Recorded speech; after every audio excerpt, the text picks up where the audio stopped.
Kara in H-Town, Houston, Texas. What's up, Kara? Hi. Thanks for taking my call, guys. Thank you for calling. What's up?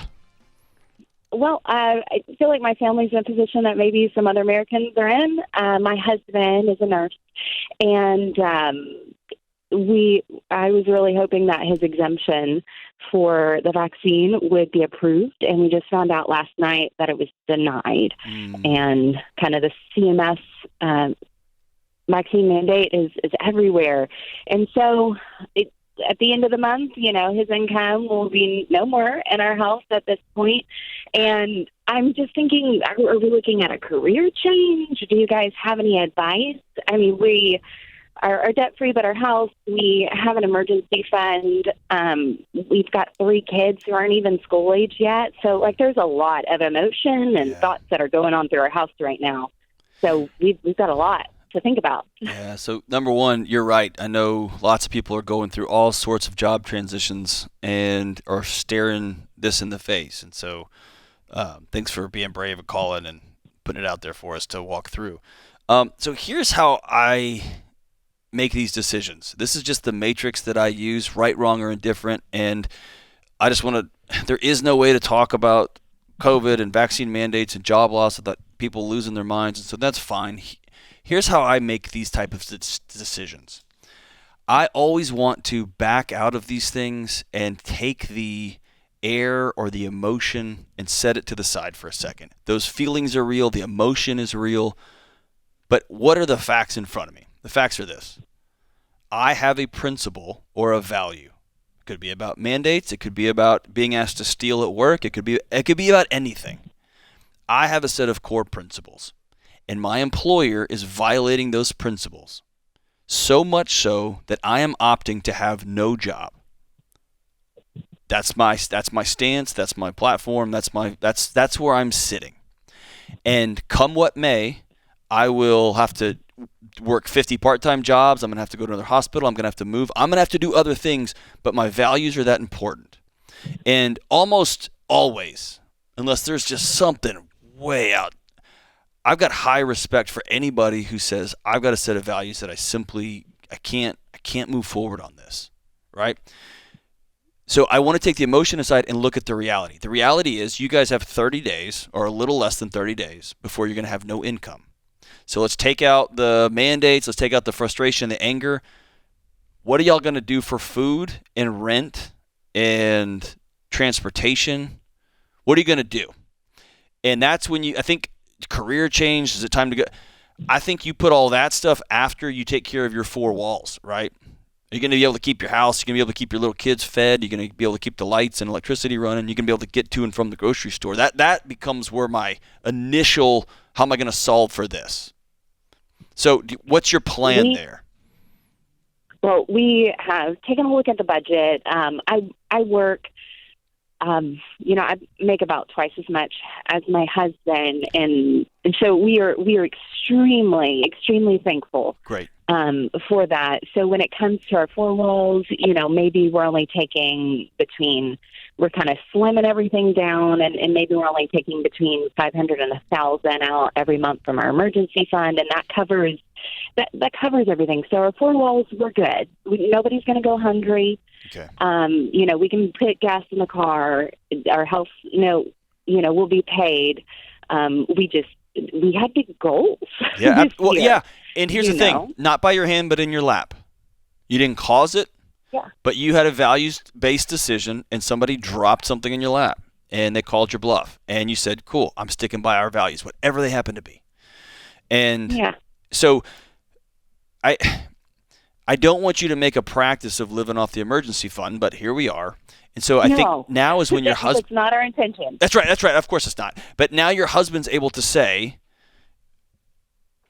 do I love nursing? Do I want to find a place, whether it's on a college campus or at an elementary school or a travel? Do I love this? Is this what I want to be doing? And I just got caught up in a mess that will go away at some point or will reduce at some point or may never change ever, right? Do I love nursing? Do I love helping people? Do I want to go back to school and get some different credentials? I think you're in a position, and it's a fortunate position, to ask that question and then say, what comes next? And I'm going to hold my head up high. Anytime I make decisions and I'm angry or I am raged out, I never make good choices. I'm out of this profession. I quit. This is the way. Actually, I love nursing. I hate that this thing is happening here. Where can I find nursing? Where can I find human care? Where can I find connection in other places? And I'll go down that road. And maybe there's none. Maybe there's none. I don't know enough. I haven't kept close enough tabs on it. There may not be any places left to go.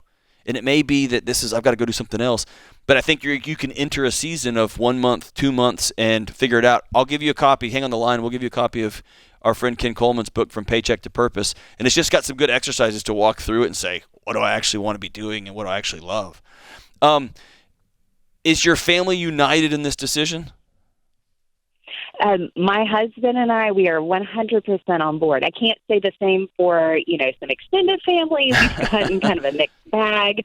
They don't get a vote over the last day. Yeah, they don't get a vote. But my husband and I, we made this decision a long time ago when, we were like, what do we need to put on this exemption that fits with our family and what we believe and what we have already set forth is how we believe and feel and all that.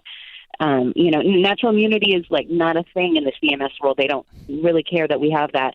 But yes, we are fully united. We're supportive of, that decision and whatever it means for us in the coming days. I just feel like it's, I know my husband's an extremely hard worker, and he has never been in the situation where his job is being taken from him, and this is a decision that we made, just like if you were a poor performer, that's a decision you make. Right, right. Well, there is something about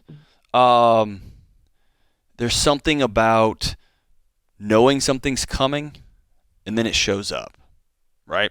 And we are often caught off guard by how much it hurts, how scary it is. We knew it was coming. We knew this was coming down the road, and then it's here. I hear this a lot when I used to sit with folks who had long-term illnesses. We know that granddad's going to pass away, and if you did, but when he actually passes away, it's something else, right? And people are caught off guard by that. So don't be caught off guard by how off guard you're going to feel, right? I want you and your husband to have a regular practice. If I were you, I'd make this a daily practice. 3 minutes. Go. I'm scared. I'm kind of freaked out. I'm pissed off. I'm angry about all this. They're taking a job away that I love. And then you go. And then you get your 3 minutes. And then, all right, what are we going to be about solving this today? How are we going to make sure that we've got purpose, we've got a paycheck? What do you want to actually do with your life? How are you going to get back on the horse? And let's go down that road. I'm not going to let anger and emotion and rage take me over because I know I'm going to make less wise decisions when that happens. Yeah, and the only thing I'll add to that, John, is he's got to be about the business of getting to work. Clearly, he's a hard worker, and he might have to swallow his pride, have some humility, and go do jobs that he would never otherwise do right now. Yeah. But planning on using the emergency fund, like we talked about earlier, is a bad plan. I want you to use it because you absolutely need it. So if you can avoid touching that, that would be my goal personally, is to go, well, he can work. He can make an extra $500 to $1,000 a month to help us avoid dipping into the emergency fund while he looks for something new, while he figures out what he really wants to do. So that would be my personal goal, just adding on top of that the financial part. Yeah, and again, I feel like I'm a broken record sometimes. Nobody, whether we're talking about, talking about work, we're talking about relationship issues, we're talking about investing, nobody. It's a neurological thing. Nobody makes good decisions when they're in fight or flight. When they are consciously stewing, they are living in this rage and they're angry. I get it's real. I get it's visceral. I get it hurts. And then you got to set that down and say, okay, what do I got to do right now? Focus on the future, next steps. That's right. I'm going to choose optimism in a mess. I'm going to choose it because why not, right? Because why not?